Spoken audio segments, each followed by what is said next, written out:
ವ್ಯಾಖ್ಯಾಮುದ್ರಾಂ ಕರಸರಸಿಜೈ ಪುಸ್ತಕಂ ಶಂಖಚಕ್ರೆ ಬಿಭ್ರದ್ಭಿನ್ನಸ್ಫಟಿಕರುಚಿರೆ ಪುಂಡರೀಕೆ ನಿಷನ್ನಃ ಅಮಲಾನಶ್ರೀರಮೃತವಿಶದೇರಂಶಭಿಪ್ಲಾವಯನ್ ಮಾಮಾವಿರ್ಭೂಯಾದನಗಮಹಿಮಾ ಮಾನಸೇ ವಾಗಧೀಶಃ. ನಮಸ್ತೆ ಪ್ರಾಣೇಶ ಪ್ರಣತವಿಭವ ಯಾವನಿಮಗ ನಮಃ ಸ್ವಾಮಿನ್ ರಾಮಪ್ರಿಯತಮನವನ್ ಗುರುಗುಣ ನಮಸ್ತುಭ್ಯಂ ಭೀಮ ಪ್ರಬಲತಮ ಕೃಷ್ಣೇಷ್ಟ ಭಗವನ್ ನಮಃ ಶ್ರೀಮನ್ಮಧ್ವ ಪ್ರದಿಶ ಸುದರ್ಶನ್ನೋ ಜಯ ಜಯ ಶ್ರೀ ಗುರುಭ್ಯೋ ನಮಃ. ನಾರಾಯಣಂ ಸುರಗುರುಂ ಜಗದೇಕನಾಥಂ ಭಕ್ತಪ್ರಿಯಂ ಸಕಲಲೋಕ ನಮಸ್ಕೃತಂಚ ತ್ರೈಗುಣ್ಯವರ್ಜಿತಮಜಂ ವಿಭುಮಾದ್ಯಮೀಶಂ ವಂದೇ ಭವಗ್ನಂ ಅಮರಾಸುರಸಿದ್ಧವಂದ್ಯಂ ನಾರಾಯಣಂ ನಮಸ್ಕೃತ್ಯ ನರಂಚೈವ ನರೋತ್ತಮಂ ದೇವೀಂ ಸರಸ್ವತೀಂ ವ್ಯಾಸಂ ತತೋ ಜಯಮುದೀರೇ.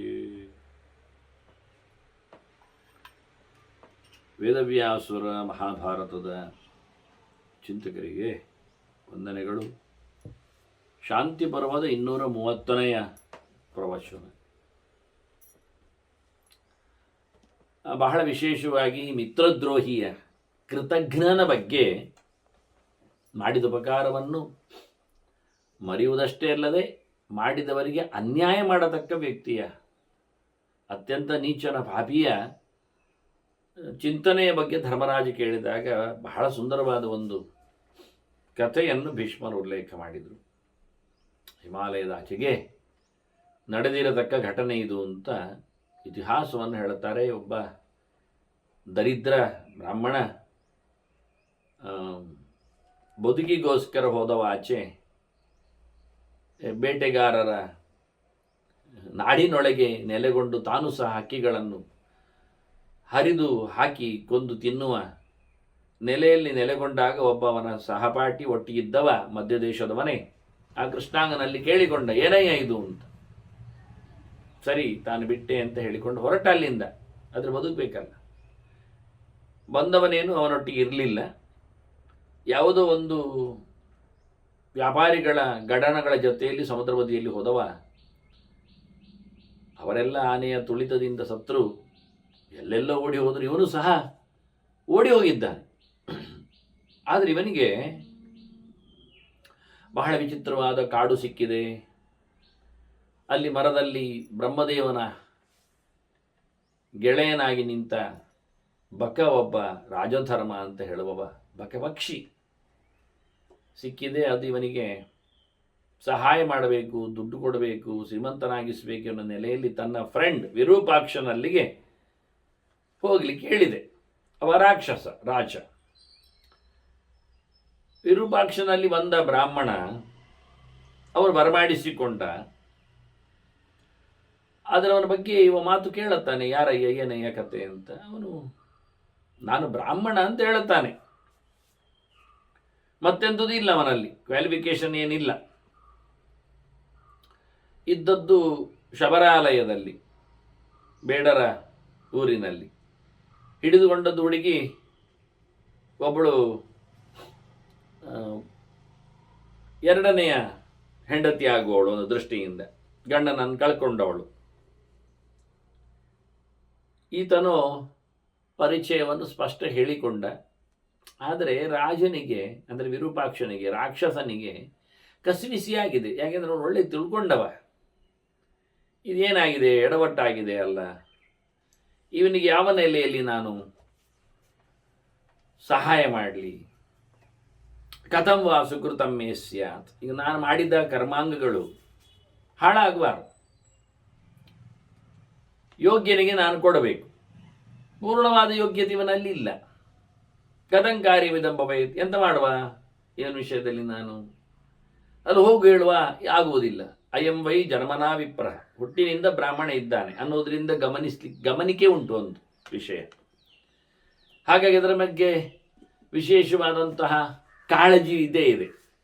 ಏನು ಮಾಡಿಕೊಂಡರೂ ಹುಟ್ಟಿನಿಂದ ಬ್ರಾಹ್ಮಣನಾಗಿ ಬಂದದ್ದರಿಂದ ಅವನಿಗೆ ಆ ಸ್ಥಾನದ ಒಂದು ಗೌರವ ಉಂಟು. ಯಾಕೆಂದರೆ ಕೃಷ್ಣನು ಅಪಿಚೇತ್ ಸುದುರಾಚಾರ ಭಜತೆ ಮಾಮನನ್ಯವಾಗಿ ಅಂದಿದ್ದ. ನಾವು ನೋಡುವಂಥದ್ದು ಹೊರಗಿನ ಗೆರೆಗಳನ್ನು, ಪರಿಸ್ಥಿತಿಗಳನ್ನು. ಸಹಜವಾದ ಕಥೆ ಯಾರಿಗೂ ಗೊತ್ತೇ ಇರುವುದಿಲ್ಲ ಬಿಡಿ.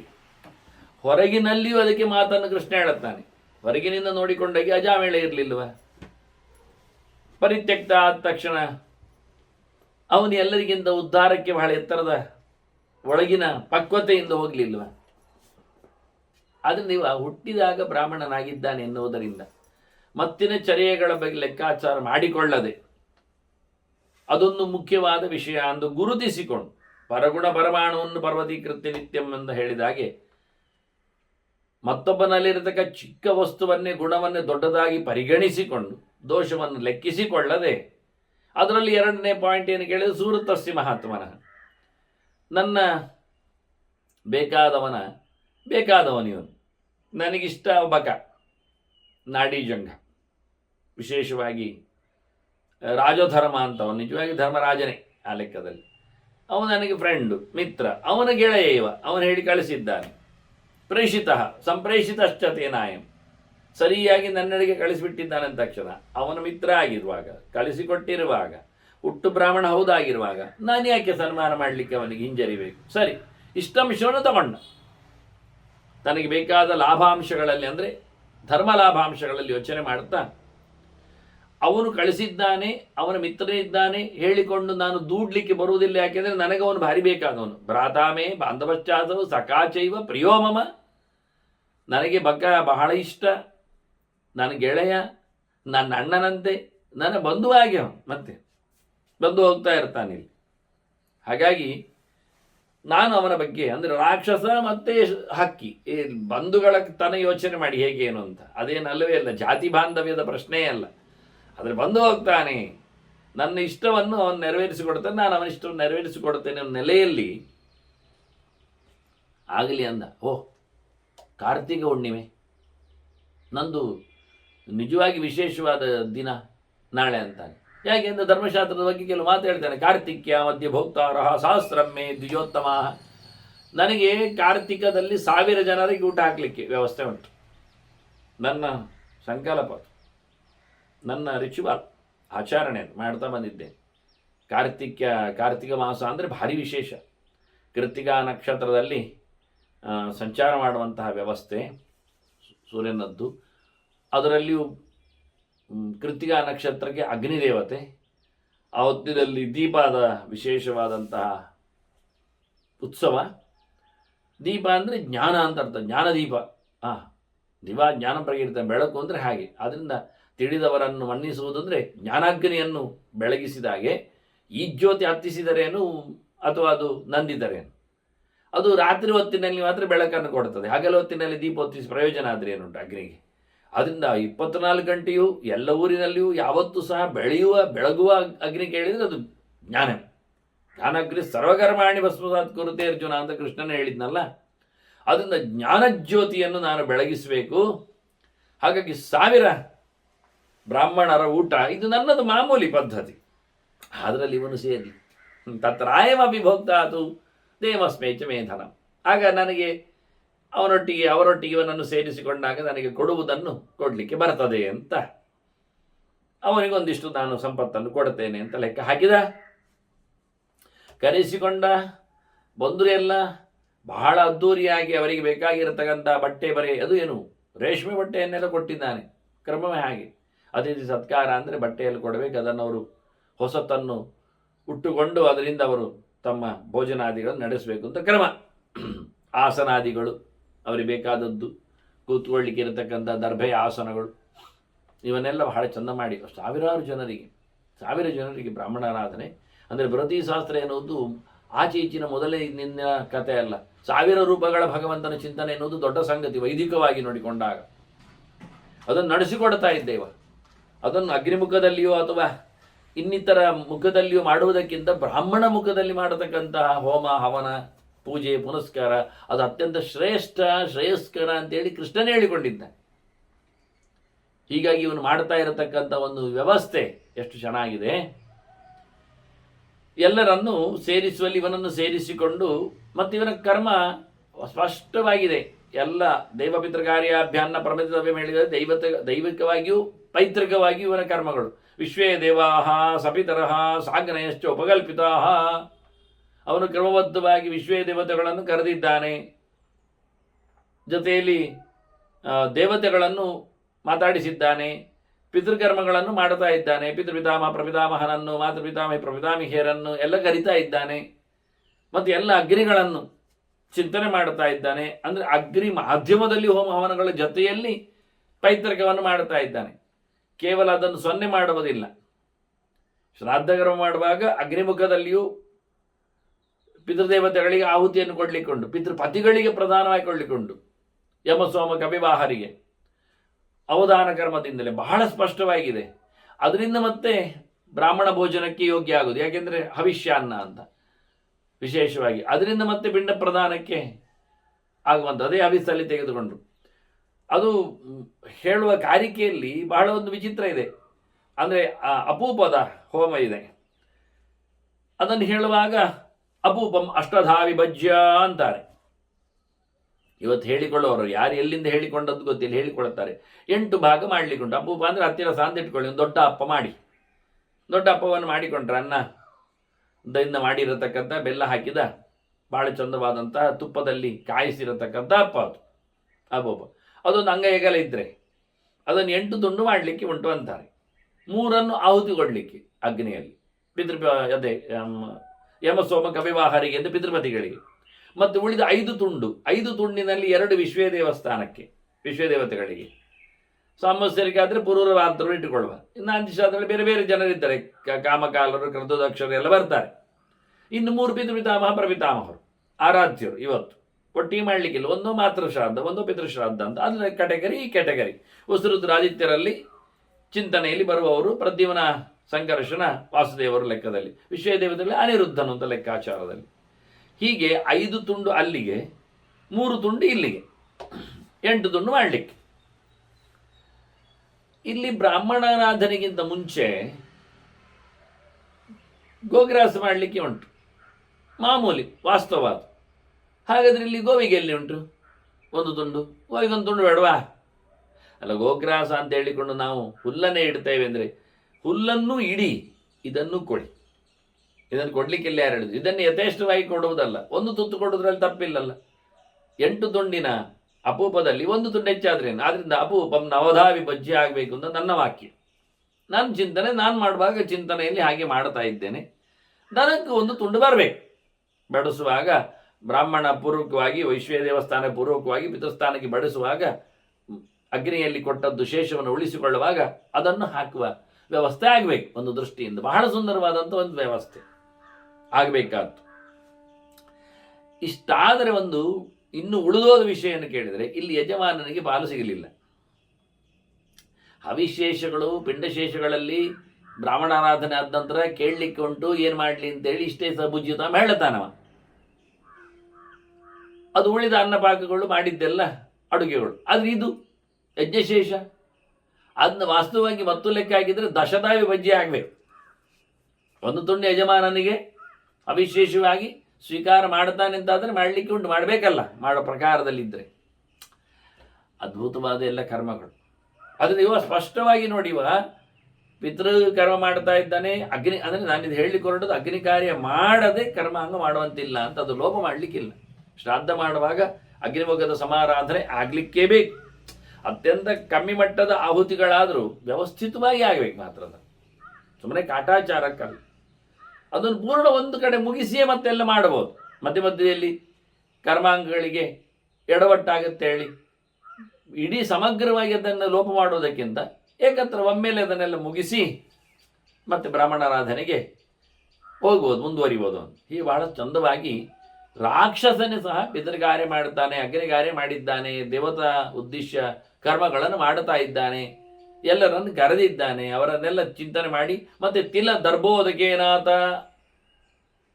ಅರ್ಚಿತಾಹ ವಿಧಿವತ್ ದ್ವಿಜಾಹ, ಬ್ರಾಹ್ಮಣರನ್ನೆಲ್ಲ ಬಹಳ ಚಂದವಾಗಿ ಪೂಜೆ ಪುನಸ್ಕಾರಗಳಿಂದ ಮಾಡಿದ್ದಾನೆ. ಅರ್ಘ್ಯಾದಿಗಳು ಕೊಡಲಿಕ್ಕುಂಟು. ಅರ್ಘ್ಯಪಾದ್ಯಾದಿಗಳನ್ನು ಮಾಡುವಾಗ ಎಳ್ಳೆಲ್ಲ ಉಪಯೋಗಿಸ್ಲಿಕ್ಕುಂಟು. ಅದನ್ನು ಎಳ್ಳು ಮತ್ತು ದರಬೆ ಇದು ಬಿಡದೆ ಸಾಧ್ಯ ಇಲ್ಲದ ಸಂಗತಿ ಅಂತಾನೆ. ಶ್ರಾದ್ದ ಅಂದ ತಕ್ಷಣ, ದೇವಕಾರ್ಯ ಅಂದ ತಕ್ಷಣ, ಪೂಜೆ ಪುನಸ್ಕಾರ ಬ್ರಾಹ್ಮಣರಾಧ್ಯ ಅಂದರೆ ಎಳ್ಳು ಮತ್ತು ದರಬೆ ಬೇಕೆ. ಅದು ಭಗವಂತನಿಂದ ಸೃಷ್ಟಿಯಾಗಿರತಕ್ಕ ಪದಾರ್ಥಗಳು ಮುಖ್ಯವಾಗಿ. ಅದನ್ನು ಉಪಯೋಗಿಸಿಕೊಳ್ಳದೇ ಇದ್ದರೆ ಯಾವ ಕರ್ಮಗಳು ಪೂರ್ಣ ಆಗುವುದಿಲ್ಲ. ಇದನ್ನೆಲ್ಲ ಭಾರತ ಯಾವುದೋ ಒಂದು ಕಥೆಯನ್ನು ಹೇಳುವಾಗ ಅದರ ಮುಖ್ಯತೆಯನ್ನು ಹೇಳಿ ಹೋಗುತ್ತೆ. ಒಬ್ಬ ರಾಕ್ಷಸರಾಜ ಮಾಡ್ತಾ ಇದ್ದಾನೆಂದಾಗ ನಮಗೇನು ದಾಡಿ ಅಲ್ವ? ಒಂದೊಂದಿಷ್ಟು ಎಳ್ಳನ್ನಾದರೂ ಒಂದಿಷ್ಟು ದರ್ಬೆಯನ್ನಾದರೂ ತಂದಿಟ್ಟುಕೊಂಡು ಅದರ ಜೊತೆಯಲ್ಲಿ ತರ್ಪಣಾದಿಗಳನ್ನು, ಪೂಜೆ ಪುನಸ್ಕಾರಗಳನ್ನು, ಅರ್ಘ್ಯಾದಿಗಳನ್ನು ಕೊಡುವಾಗ ತಿಲ ದರ್ಬೋದಗೇನಾದ ಅಂತ ನೀರಿಗೆ, ಕಲಶದ ನೀರಿಗೆ ದರ್ಬೆ ಎಳ್ಳು ಹಾಕಿಕೊಂಡಿದ್ದಾನೆ, ಆ ನೀರಿನಲ್ಲೇ ಉಪಯೋಗಿಸಿಕೊಂಡಿದ್ದಾನೆ ಅಂತ. ಇವೆಲ್ಲ ಬಹಳ ಚಂದವಾದಂತಹ ಚಿಂತನೆಗಳು. ಅಂತೂ ಬಹಳ ಅದ್ಭುತವಾಗಿ ಬ್ರಾಹ್ಮಣರನ್ನೆಲ್ಲ ಸಮಾರಾಧನೆ ಮಾಡಿ ಅವರಿಗೆಲ್ಲ ಊಟದ ವ್ಯವಸ್ಥೆ, ಬಟ್ಟಲಿನ ವ್ಯವಸ್ಥೆ, ತಟ್ಟೆ ಕೊಟ್ಟುಕೊಂಡು, ಹೇಗೆ ಧರ್ಮರಾಜ ವನವಾಸದಲ್ಲಿದ್ದಾಗ ಬಂಗಾರದ ತಟ್ಟೆಯಲ್ಲೆಲ್ಲ ಸಾವಿರಾರು ಜನರಿಗೆ ಊಟ ಹಾಕ್ತಿದ್ನೋ ಹಾಗೆ ಇಲ್ಲಿ ಅವನಿಗೆ ಸಿಕ್ಕಿದ್ದು ಮಾತ್ರ ಅಕ್ಷಯ ಪಾತ್ರೆ ಬಂಗಾರದ್ದಲ್ಲ, ತಾಮ್ರದ್ದು, ಅದು ಬಿಡಿ, ಅದೇ ಇನ್ನು ಮುಂದೆ ಯಾರಾದರೂ ಹೊತ್ಕೊಂಡು ಹೋದರೆ ಅಂತ ಇರ್ಬೋದು, ಇರಲಿ. ಹಾಗಾಗಿ ಬಹಳ ಅದ್ಭುತವಾಗಿ ಇವರಿಗೆಲ್ಲ ಬಂಗಾರದ ತಟ್ಟೆಗಳು, ಪಾತ್ರೆ ಪದಾರ್ಥಗಳು, ಸೂಪ ಇತ್ಯಾದಿಗಳು ಹಾಕ್ಲಿಕ್ಕೆ ಬೇರೆ ಬೇರೆ ತಟ್ಟೆಗಳು, ಒಬ್ಬೊಬ್ಬರೇ 10 ತಟ್ಟೆಗಳು, ಬಟ್ಟಲುಗಳ ಜೊತೆಯಲ್ಲಿ ಕುಡಿಲಿಕ್ಕೆ ತಿನ್ನಲಿಕ್ಕೆ ಎಲ್ಲ ಹಾಗೆ ಸಮರ್ಪಣೆ ಮಾಡಿಬಿಟ್ಟಿದ್ದಾನೆ. ಮಾಡಲಿಕ್ಕೆ ಊಟದ ವ್ಯವಸ್ಥೆ ಮಾಡಿದ್ದಾನೆ. ವರಾನ್ನಪೂರ್ಣಾಹ, ಉತ್ತಮವಾದಂಥ ಭಕ್ಷ್ಯ ಭೋಜ್ಯಗಳು, ವಿಪ್ರೇಭ್ಯ ಪ್ರಾದಾತ್ ಮಧು ಘೃತ ಪ್ಲುತಾಹ. ನೋಡಿ, ಇದು ಮತ್ತು ವಿಷಯ. ಜೇನುತುಪ್ಪವನ್ನು ಸಂಗ್ರಹ ಮಾಡಿಕೊಳ್ಳಬೇಕು, ಶುದ್ಧವಾದ ಜೇನುತುಪ್ಪ, ಅದನ್ನು ಉಪಯೋಗಿಸಿಕೊಳ್ಳಬೇಕು. ಮಧು ಸಂಪನ್ನಂ ಅಂತ ಹೇಳ್ತೇವೆ ನಾವಿವತ್ತು. ಯಾವುದೋ ಬೆಲ್ಲದ ನೀರೆಲ್ಲ ಹಾಕಬಾರ್ದು, ಒರಿಜಿನಲ್ ಜೇನುತುಪ್ಪ, ಪುಷ್ಪರಸ, ಮತ್ತು ತುಪ್ಪ, ದನದ ತುಪ್ಪ, ಹಾಲಿನಿಂದ ತಯಾರು ಮಾಡಿದ್ದು, ಇದನ್ನು ಉಪಯೋಗಿಸಬೇಕು. ಪಿತೃಕರ್ಮಗಳಲ್ಲಿ, ದೇವಕರ್ಮಗಳಲ್ಲೆಲ್ಲ ಮಧು ಘೃತ ಪ್ರಧಾನವಾಗಿದೆ. ಸಿಗದೇ ಇದ್ದರೆ, ಇಲ್ಲವೇ ಎಂದಾದರೆ ಅದರ ಬದಲಿಗೆ ಬೆಲ್ಲವನ್ನು ತೆಗೆಯುವ ಕ್ರಮ. ಆದರೆ ವಾಸ್ತವವಾಗಿ ಅದು ತರಲೇಬೇಕು ಅಂತ ಹೇಳಿಕೊಳ್ಳಿಕ್ಕೋಸ್ಕರ ಮಧು ಘೃತಪ್ಲುತಾಹ ಅಂತ ಆ ವಿಷಯವನ್ನು ಉಲ್ಲೇಖ ಮಾಡ್ತಾರೆ. ಅದು ತುಪ್ಪದ, ಜೇನುತುಪ್ಪದ ಇವೆಲ್ಲ ಪದಾರ್ಥಗಳನ್ನೆಲ್ಲ ಹಾಕಿ ಅವರಿಗೆ ಉಣಬಡಿಸಿದ್ದಾನೆ. ಇದವರದ್ದು ಮಾಮೂಲಿ. ಅಂದರೆ ತಸ್ಯ ನಿತ್ಯಂ ಸದಾ ಷಾಢ್ಯಾಂ ಆಘ್ಯಾಂಚ ಬಹವೋದ್ವಿಜಾ. ಮಾಘ ಮಾಸ ಬಂದರೂ ಹಾಗೆ ಅವನಿಗೆ. ಇದು ಕಾರ್ತಿಕದ ಗೌಜಿ ಹೇಳಿದ್ದವ. ಈಗ ಬಂದದ್ದು ಕಾರ್ತಿಕ. ಇದು ಕಾರ್ತಿಕ ಕಳೆದ ನಂತರ ಮಾಘಕ್ಕೂ ಅವನದ್ದು ಹೀಗೆ ಉಂಟಂತೆ. ನಾವೀಗ ಕುಂಭಮೇಳದಲ್ಲಿ ಇಲ್ವ, ಅದು ಮಾಘ ಸ್ನಾನ ಅಂತ. ಮಾಘ ಮಾಸ, ಮಾಘ ಮಾಸದಲ್ಲಿಯೂ ಮಕರ ಸಿಗಬೇಕು ನಮಗೆ. ಸೂರ್ಯ ಮಕರದಲ್ಲಿ ಇರಬೇಕು. ಸೂರ್ಯ ಮಕರದಲ್ಲಿದ್ದಾಗ ಅಂದರೆ ಉತ್ತರಾಯಣಕ್ಕೆ ಅವನು ಬಂದಿರಬೇಕು ಸಾಧ್ಯತೆ. ಹಾಗೆ ಮಕರ ಮತ್ತು ಮಾಘ ಕಮ್ಮಾಗಬೇಕು, ಒಟ್ಟಾಗಬೇಕು. ಈಗ ಮಕರ ಮತ್ತು ಮಾಘ ಇವತ್ತು ಒಟ್ಟಾಗಿದೆ, ನಮಗೆ ಸಿಕ್ಕಿದೆ. ವಾಸ್ತವವಾಗಿ ಹುಣ್ಣಿಮೆಯ ತನಕ ಸಿಗ್ತದೆ, ಮತ್ತೆ ಸಿಗುವುದಿಲ್ಲ ಬಿಡಿ. ಈಗಂತೂ ಹುಣ್ಣಿಮೆ ಕಳೆದು ನಾವು ಚಿಂತನೆಯಲ್ಲಿ ಬಂದಿದ್ದೇವೆ. ಮೊನ್ನೆ ಹುಣ್ಣಿಮೆ ಕಳೆದಾಗಿದೆ ಬಿಡಿ ನಮ್ಮ ಚಿಂತನೆಗೆ. ವಾಸ್ತವವಾಗಿ ಇದು ಮಾಘ ಸ್ನಾನದ ಪವರ್. ಆದರೆ ಮಾಘ ಅಮಾವಾಸ್ಯೆವರೆಗೆ ಉಂಟು. ಆದರೆ ಕೆಲವರಿಗೆ ಅಮಾವಾಸ್ಯೆ ಮೊದಲೇ ಕಳೆದಿದ್ದರಿಂದ ಬೊಬ್ಬೆ ಹೊಡಿತಾರೆ. ಆದರೆ ವಾಸ್ತವವಾಗಿ ಸೃಷ್ಟಿಯ ಆರಂಭ ಆದದ್ದು ಚೈತ್ರದಲ್ಲಿ. ಚೈತ್ರದ ಶುಕ್ಲ ಪಕ್ಷದ ಪಾಡ್ಯದಿಂದ, ಪ್ರತಿಪತ್ತಿಯಿಂದ ಸೃಷ್ಟಿಯಾದದ್ದು ಯುಗಾದಿ ಲೆಕ್ಕ. ಯುಗಾದಿ ಸರಿ ಮಾಡಿದ ನಂತರ ಮತ್ತೆ ಶುಕ್ಲ ಪಕ್ಷ ಮುಗಿದ ನಂತರ ಕೃಷ್ಣ ಪಕ್ಷ ಬರಬೇಕಲ್ಲ. ಆದ್ದರಿಂದ ಚೈತ್ರ ಕೃಷ್ಣ ಪಕ್ಷವೇ ಆಗಿರ್ಬೇಕಲ್ಲ. ಅದರ ಬದಲಿಗೆ ಅದು ವೈಶಾಖದ ಕೃಷ್ಣ ಪಕ್ಷ ಆಗ್ತದ? ಅಷ್ಟು ಬೇಗನೆ ಹಾಗಾದರೆ ಚೈತ್ರ ಹಿಂದೋಗಿದೆ, ಅರ್ಥ ಆಗುವುದಿಲ್ಲ ಅವರಿಗೆ. ಆದರೆ ಯುಗಾದಿ ಲೆಕ್ಕಾಚಾರ ಮಾಡಿದವರು ಯಾವತ್ತೂ ಸಹ ಕೃಷ್ಣಾದಿ ಪಕ್ಷ ಆಗುವುದೇ ಇಲ್ಲ ಬಿಡಿ. ಎಂತ ಮಾಡಿದರೂ ಬರುವುದಿಲ್ಲ, ವ್ಯಪದೇಶ ಆಗುವುದೇ. ಒಬ್ಬ ಅಭಿಮಾನಿ ದೇವತೆ ಅವನು ದೂಡ್ತಾನೆ ಇನ್ನೊಬ್ಬನನ್ನು. ಚೈತ್ರದ ಅಭಿಮಾನಿ ದೇವತೆ ಬೇರೆ, ವೈಶಾಖದ ಅಭಿಮಾನಿ ದೇವತೆ ಬೇರೆ. ಹೀಗಾಗಿ ಪ್ರತಿ ಪಕ್ಷಕ್ಕೂ ಹೆಸರುಂಟು, ತಮಾಷೆ ಇಲ್ಲ. ಶುಕ್ಲ ಪಕ್ಷಕ್ಕೂ ಕೃಷ್ಣ ಪಕ್ಷಕ್ಕೂ, ಶುಕ್ಲ ಪಕ್ಷ ಕೃಷ್ಣ ಪಕ್ಷ ಹೆಸರಲ್ಲ. ಪ್ರತಿಯೊಂದು ಪಕ್ಷಕ್ಕೂ 24 ಪಕ್ಷಕ್ಕೂ ಹೆಸರಿದೆ. ಅದನ್ನು ನಾನು ನನ್ನ ಕಾಲ ಸಮೀಕ್ಷೆಯಲ್ಲಿ ಹೇಳಿದ್ದೇನೆ. ಆದ್ದರಿಂದ ವಾಸ್ತವವಾಗಿ ಬೇರೆ ಪಕ್ಷವನ್ನು ಓದಲಿಕ್ಕೆ ಆಗುವುದಿಲ್ಲ. ಚೈತ್ರ ಕೃಷ್ಣ ಪಕ್ಷವನ್ನು ವೈಶಾಖ ಕೃಷ್ಣ ಪಕ್ಷ ಅಂತ ಕರೀಲಿಕ್ಕೆ ಬರುವುದೇ ಇಲ್ಲ. ಏನು ಮಾಡಿದರೂ ಆಗುವುದಿಲ್ಲ. ನೀವು ಯಾವ ಲೆಕ್ಕಾಚಾರ ಹೇಳಿದರೂ ಉಂಟಲ್ಲ ಹೇಳಲಿಕ್ಕೆ ಸಾಧ್ಯವೇ ಇಲ್ಲದ ಕಥೆ ಅದು, ಸೃಷ್ಟಿಯ ಲೆಕ್ಕಾಚಾರ ಮಾಡಿಕೊಂಡೋದ್ರೆ. ಆದ್ದರಿಂದ ಕೃಷ್ಣಾದಿ ಎನ್ನುವುದು, ಅಮಾದಿ ಎನ್ನುವುದು, ಅಮಾದಿ ಅಮಾಂತವಾದಂತಹ ಕೃಷ್ಣಾದಿಯಿಂದ ಪೂರ್ಣಿಮಾಂತ ಮಾಸ ಎನ್ನುವ ಲೆಕ್ಕಾಚಾರವೇ ಸರಿ ಇಲ್ಲ. ಸೃಷ್ಟಿಯ ವಿಷಯಕ್ಕೆ ವಿರುದ್ಧವಾದದ್ದು ಪೂರ್ಣಿಮಾಂತ ಮಾಸ. ಅಮಾಂತ ಮಾಸವೇ ಪರಿಗಣನೀಯವಾಗಿದೆ. ಅದನ್ನು ಈಗ ಬರುವಂಥದ್ದು ಅಮಾವಾಸ್ಯೆ ಹತ್ತಿರ ಇರುವುದು. ಈಗ ಮಕರ ಇಲ್ಲ ಅಂತ. ಮಾಘ ಸ್ನಾನಕ್ಕೇನೂ ತಪ್ಪಿಲ್ಲ, ಅಮಾವಾಸ್ಯೆವರೆಗೂ. ಹೀಗೆ ಇವನು ಮಾಘದಲ್ಲಿಯೂ ಮತ್ತು ಆಷಾಢದಲ್ಲಿಯೂ, ಆಷಾಢ ಅಂದರೆ ಮಳೆಗಾಲ ನಮಗಾಗುವಾಗ, ಈ 2 ಸಮಯದಲ್ಲಿ ಅವನು ಇದೇ ರೀತಿಯಾಗಿ ಬಹಳಷ್ಟು ಜನರ ಪೂಜೆ ಪುನಸ್ಕಾರ ಬ್ರಾಹ್ಮಣರಾಧನೆ ಮಾಡ್ತಾನಂತೆ. ಅವನು ಸಂಖ್ಯೆ ಹೇಳಲಿಲ್ಲ, ತುಂಬ ಅಂದಷ್ಟೆ. 1000 ಇಟ್ಕೊಂಡದ್ದು ಕಾರ್ತಿಕಕ್ಕೆ. ಶರದ್ಯಪಾಯೇ ರತ್ನಾನಿ ಪೌರ್ಣಮಾಸ್ಯಾಂ ಇತಿ ಶ್ರುತಿ. ಇದು ವೇದದ ಮಾತು ಅಂತ ಉಲ್ಲೇಖ ಮಾಡ್ತಾನೆ ಅವನು. ಶರದ್ಯಪಾಯೇ ರತ್ನಾನಿ ಪೌರ್ಣಿಮಾಸ್ಯಾಂ ಇತಿ ಶ್ರುತಿ. ಶರತ್ಕಾಲ ಕೊನೆಯಾಗುವಾಗ, ಶರತ್ಕಾಲ ಕೊನೆಯಾಗುವುದು ಯಾವಾಗ?